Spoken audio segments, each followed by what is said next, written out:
Isang mainit na usapan ang gumulat sa social media. BINI member Mika Lim. Binatikos ng isang netizen dahil sa kanyang madalas na pagsasalita ng Ingles. Pero sa halip na patulan ng may galit, pinili ni Mika ang daan ng kabutihan at pag-unawa. Kamakailan lang,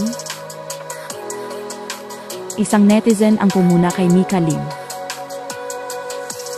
isang miyembro ng sikat na P-pop girl group na BINI. Dahil sa kanyang pagsasalita ng Ingles sa mga panayam. Ayon sa netizen, tila ba iniwasan ni Mika ang wikang Tagalog. Ngunit hindi ito pinalampas ni Mika. Sa isang mahinahong post sa kanyang social media, nilinaw niya ang kanyang panig. Anya? I've said before a couple of times and to people who ask me about it, that I can speak fluent Tagalog. But there are times in a script or in front of the camera, I get a little bulol. Isang totoo at taos-pusong paliwanag. Sa kabila ng pressure sa entablado at harap ng kamera, hindi madali ang magsalita ng walang kahirap-hirap. Lalo na kung ito ay live o scripted. Pero hindi dito natapos ang kanyang mensahe. Sa isa pang post, hinikayat ni Mika ang kanyang mga tagasunod na piliin ang kabutihan kaysa sa paninira. Let's stop all the hate, guys. My response was not to fuel hate, but to inform and clear things up for everyone. Please spread kindness and just educate. Isang paalala ito hindi lang sa mga fans kundi sa lahat ng netizens. Nasa panahong sobra ang bilis ng impormasyon, dapat ay mas mabilis din tayong magpakita ng pang-unawa at respeto. Hindi lingid sa kaalaman ng marami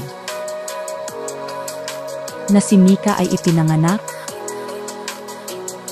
at lumaki sa isang multilingual na environment. Tulad ng maraming kabataang Pilipino ngayon,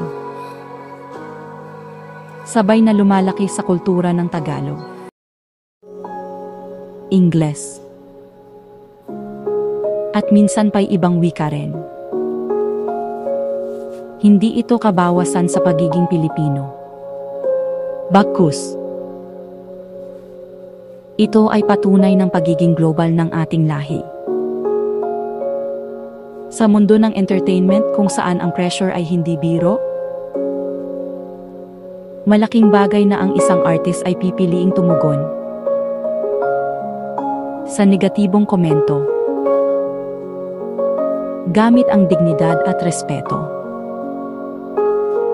Kung ikaw ay humahanga sa mga artist na marunong manindigan sa mabuti, huwag kalimutang i-like ang video na ito. Mag-subscribe sa aming channel at i-share sa social media para mas maraming makaalam ng buong kwento ni Mika. Anong masasabi mo sa ganitong issue? Stress, ma'am. Comment muna. Ang kwento ni Mika Lim ay isang paalala na sa likod ng glamour ng showbiz ay may mga tunay na tao rin na marunong masaktan, marunong magpaliwanag, at higit sa lahat, marunong pumili ng pagmamahal kaysa sa galit. Kaya sa susunod na makakita tayo ng pagkakamali bagay na hindi natin maintindihan, sana piliin natin ang edukasyon, Hindi paghusga. Muli. Ito ang Showbiz Buzz. Ang inyong kakampi sa likod ng lente ng showbiz. Hanggang sa susunod na kwento.